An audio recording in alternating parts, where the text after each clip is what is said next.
My name is Louis Raymond-Kolker. I'm going to be facilitating this panel and kind of leading things off. So I'm going to share this little PowerPoint that we have. A little bit about me. I'm a panist and percussionist from the United States. I live in North Carolina and I teach at a couple of universities here, including teaching percussion, music theory, and like a little bit of Steelpan. Lauren, you want to introduce yourself?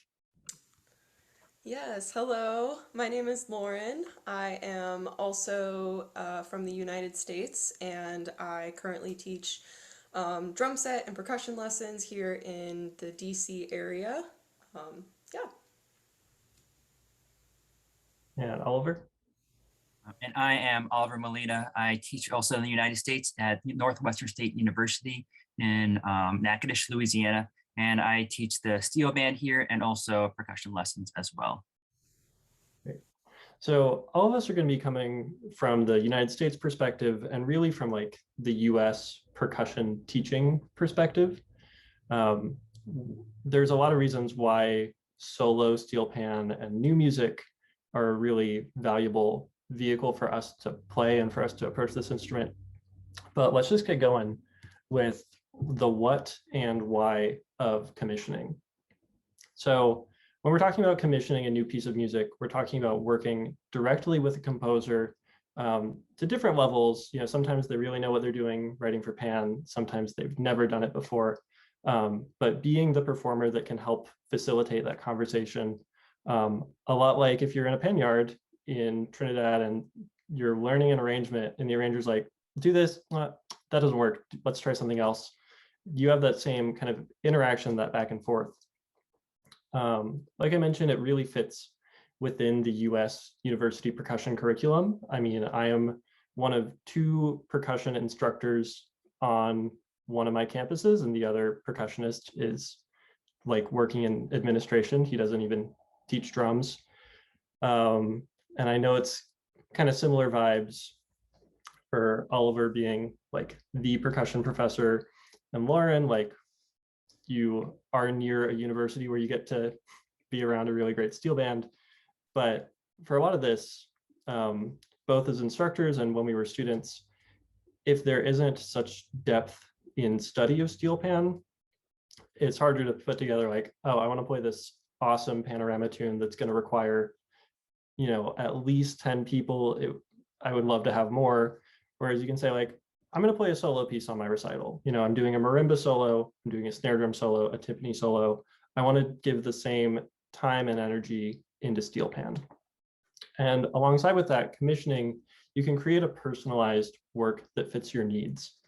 So in this presentation, the 3 of us are all going to share videos of works that we've commissioned. And all of these are solos, and we didn't even really plan for this to work out, but they do all fit us individually. They're all for different instruments between tenor and double seconds and percussion. And so really just like finding the person that you want to work with and then finding the piece that's going to work for you in your situation is a really big part of the commissioning process. So maybe we can go in reverse program order talking about these pieces real quick. The piece that I commissioned is Internal Dialogue by Alexis C. Lamb. Alexis is currently a doctoral student at the University of Michigan. She studied at Northern Illinois. For those of y'all that know that program, she's a really great pan player and a really great composer. Oliver, you want to talk a little bit about your piece? Sure. My piece is for tenor pan, Mercury Silver by Marc Mellits. And Marc is on the composition faculty at the University of Illinois at Chicago. Cool. And Lauren? Yeah, my piece is called Cycles. It's by Yael Kane. And she did her, I believe, undergrad at NYU, and she studied composition, but she also participated in the steel band at NYU, so she had a little bit of experience with playing pans, and so that's why I thought it might be a good fit. But yeah. Great. And Lauren, we're going to start off with your video. One of the things that the 3 of us wanted to do in this presentation is not just kind of have these pieces as afterthoughts or as a small part of the presentation. We really wanted to focus our energy on these composers and their work. So we're going to play the whole video of each of these pieces. Lauren, you'll be first. So you want to talk a little bit about what we're going to see in here. I'm seeing some four mallets and I'm seeing some kick drum. Yes. Yeah, so this piece is for double seconds, low E double seconds. And it also includes a kick drum as well. That was a choice by the composer, which I didn't anticipate initially, but ended up really, really liking. I did really enjoy kind of figuring out how to make those work together. For the recording, I recorded it at George Mason University, which is in Fairfax, Virginia, where I live. As many of you probably know, Victor Provost is the professor there. So he was very, very generous in letting me use the space and the steel pans to record and make this video since I don't have double seconds of my own. It was very homemade. I had some of my friends help me out. I hired them. And so it's a pretty informal kind of approach to making a lasting video that can be shared with the world. So, yeah. Great. Switch over.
All right, Lauren, that is fantastic. Thank you. Yeah, that is so cool. All right, let me get my windows all set back up. So with that, one of the things that we wanted to talk about in this presentation is really like the entire life cycle of commissioning a work from beginning to end. You know, I have this idea to, I have this awesome video of me at George Mason playing kick drum with 4 double seconds with lamps. So the first part of that process that we wanted to highlight is just contacting a composer, finding somebody who you want to work with. So a couple of the things to consider are just, are they open to writing for Steelpan? You know, maybe they have a lot of experience with the instrument, they've played it before, they've written for it before, or maybe they've never done so, but they would like to. Obviously, you want someone that you can afford their commission fee.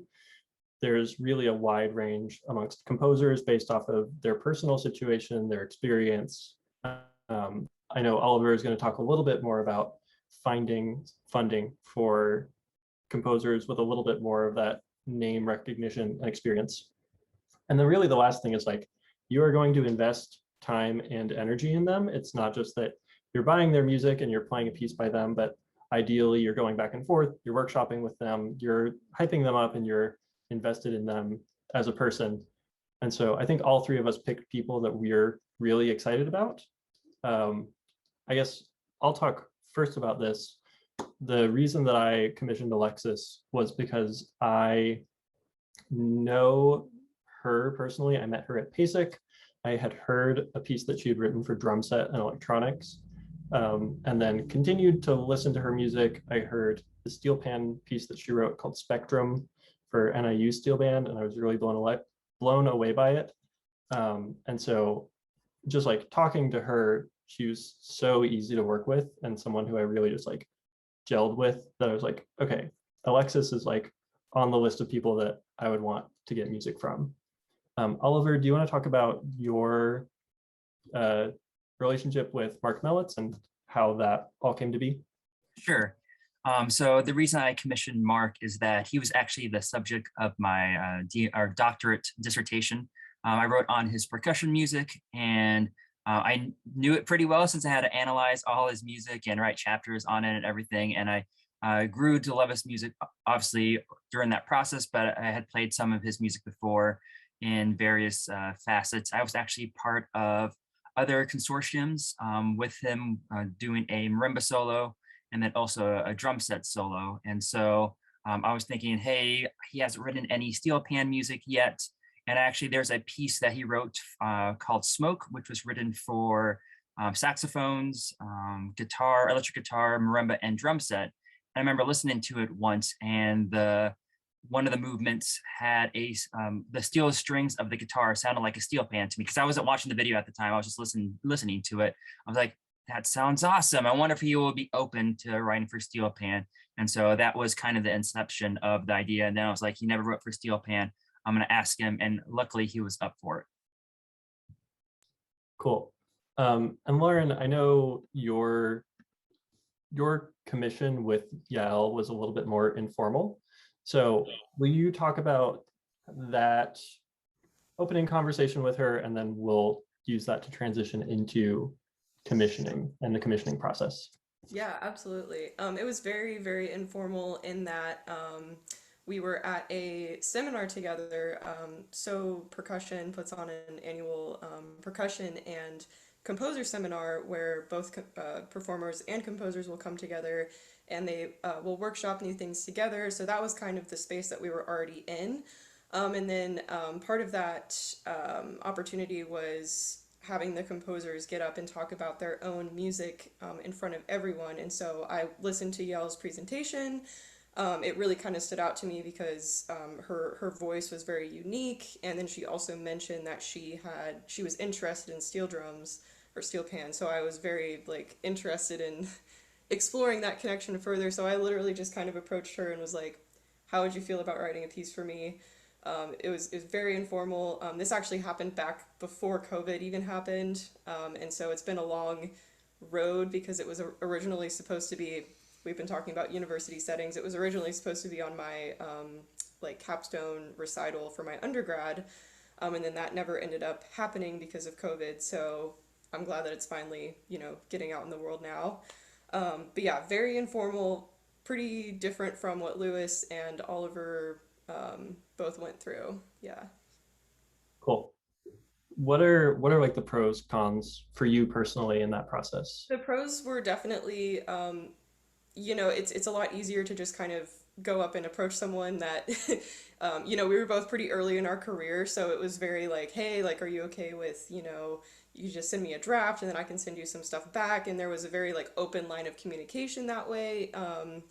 It was over the summer, so we both didn't have as much going on. The cons would definitely be, I was kind of doing it alone. This was my first time kind of trying to commission a piece from someone. Had I known about the tools that were available in terms of I'm sure you guys will talk about it in terms of consortiums or, funding from crowdsourcing, I probably would have tried to go a little more that route, but it was nice, just having a very simple, direct line of communication with the composer and making it a very personalized piece for me.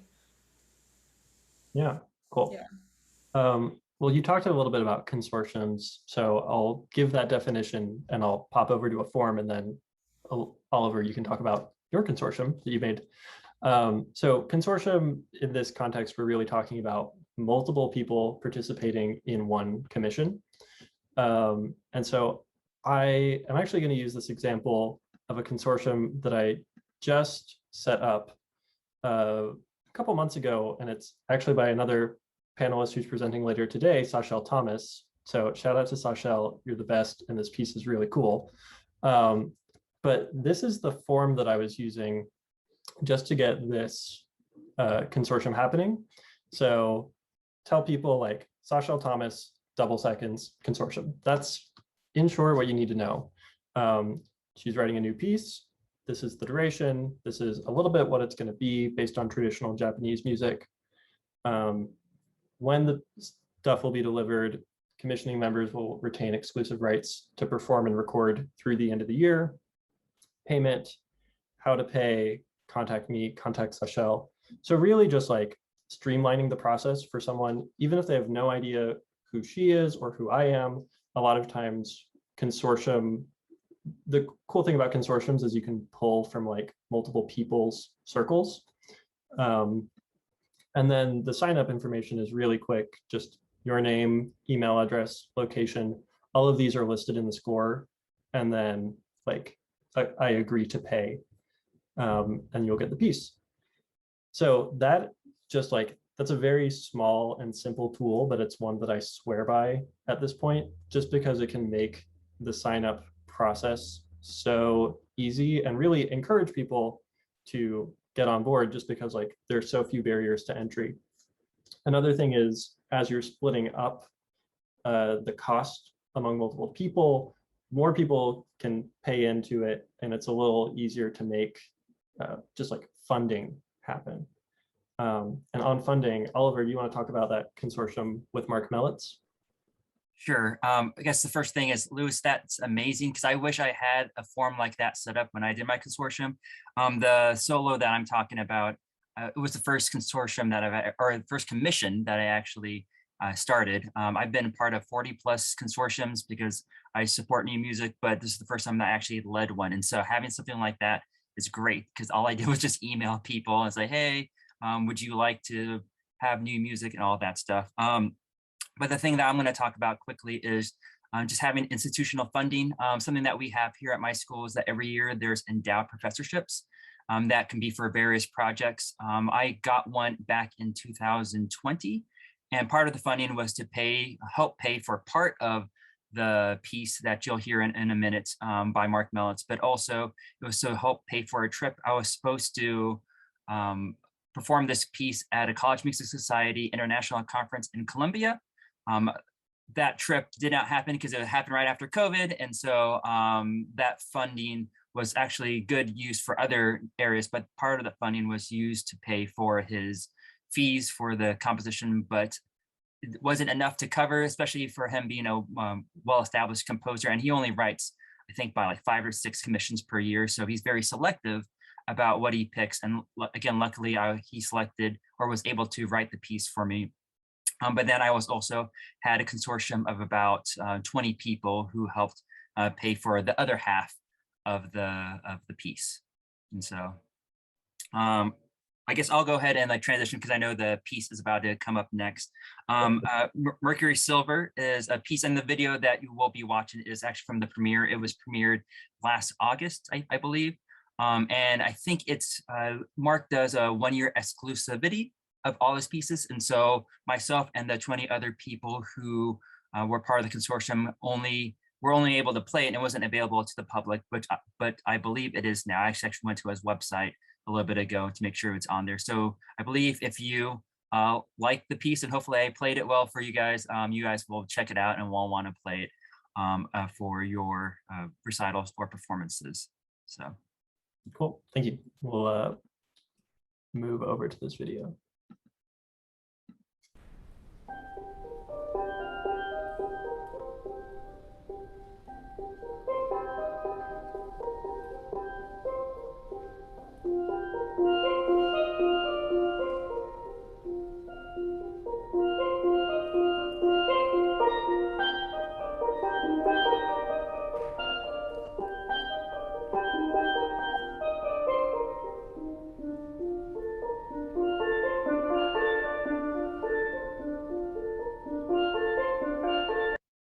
This is why I threw America's Go to Healthy Food in the trash.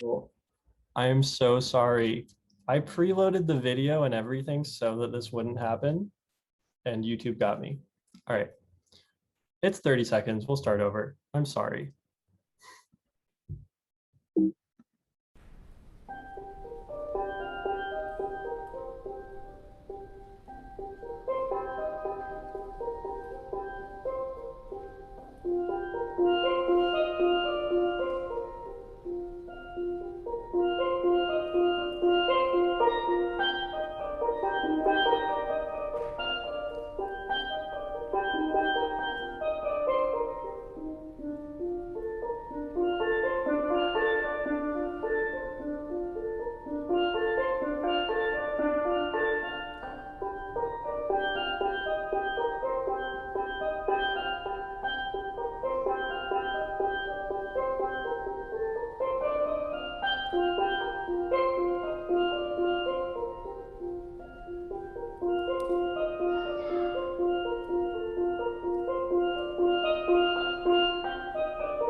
All right, great recording, Oliver. That's just a wonderful piece. And I love like just the small changes in octave and register do so much for that music. Thank you. Yeah, sorry, I was too busy. In the background, my 2-year-old son was at the concert, so I heard him. I was like, oh my goodness. And so I forgot about all of that. All right, so I'll go ahead and transition to the next part to make sure we stay on track with all the stuff that we need to talk about.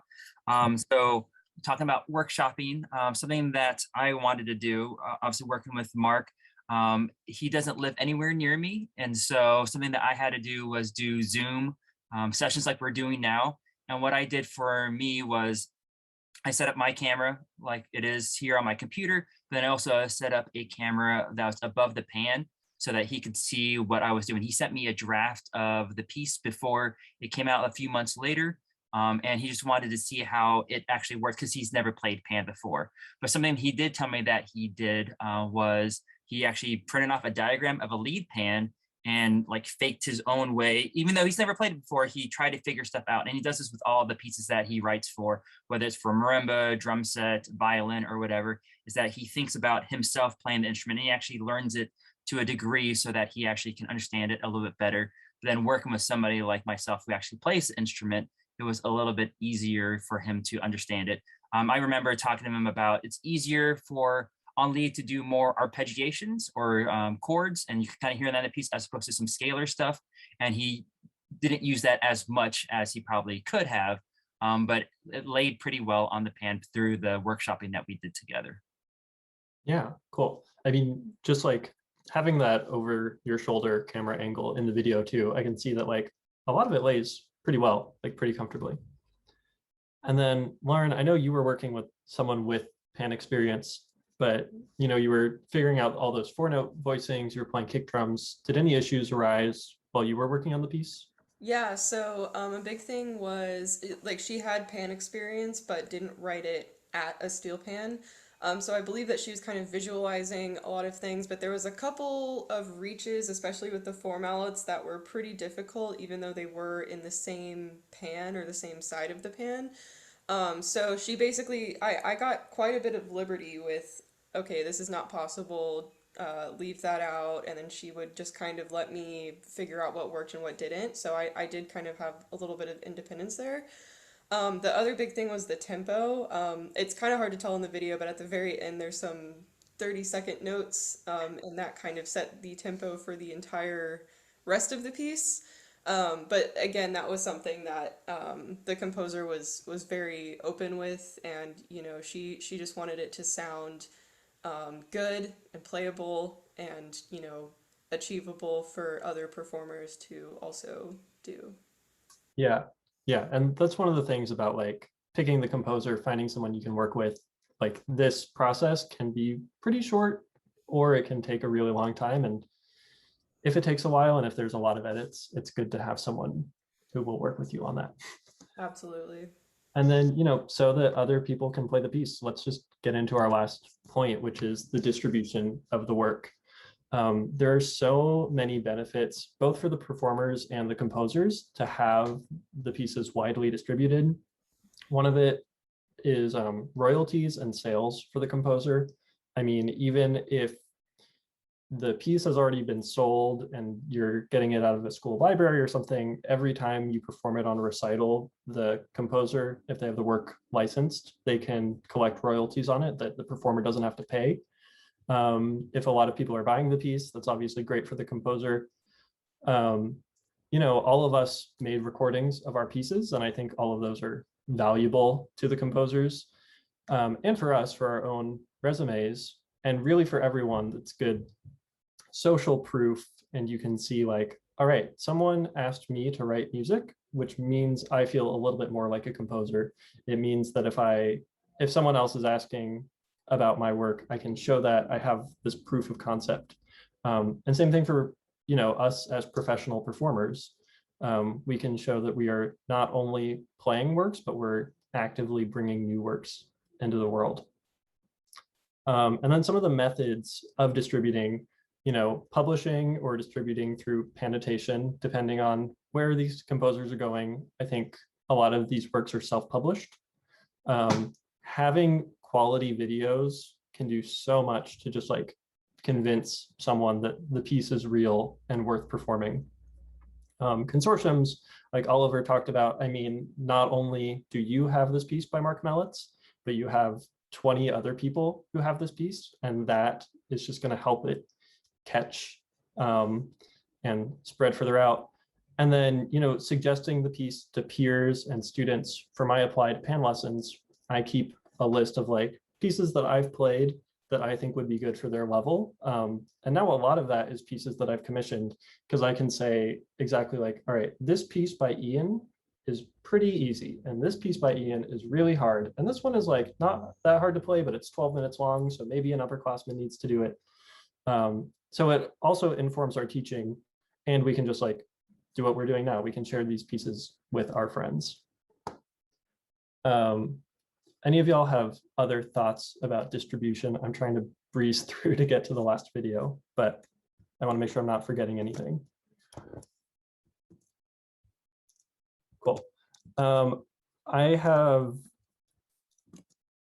learned my lesson with the YouTube fiasco. It wasn't even that much of a fiasco, but I learned my lesson with that earlier. So I fortunately have the last video in QuickTime because it's one that I recorded. So I'll just introduce that piece and then we'll share that before the Q&A. So Internal Dialogue by Alexis C is for tenor and double second pans combined. You can see that my tenor pan is in the center with the double seconds splitting it. It's a really bonkers piece that uses divisions of kind of double second music and tenor pan music, where Alexis will like hard cut between those instruments and hard cut between those musics. And then the basis of the piece is an augmented chord, which would lay out all three notes in one double second or all three notes in the other double second, and a diminished chord where the notes are alternating between each double second pan. She uses that, but pivots off of different notes. So she'll use like E augmented combined with E diminished to make a synthesized scale. It's really neat, and it's got just a ton of like raw emotional energy. It ramps up pretty hard at the end. So in the interest of time, I will just go ahead and share this video.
All right, and that is Alexis Lamb's internal dialogue.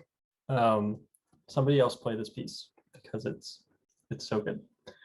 And with that, that is our presentation. So thank you to PanNotation for hosting this, to everyone who's attending, and to all the composers of this music. It literally could not happen without you. We would not have music to play.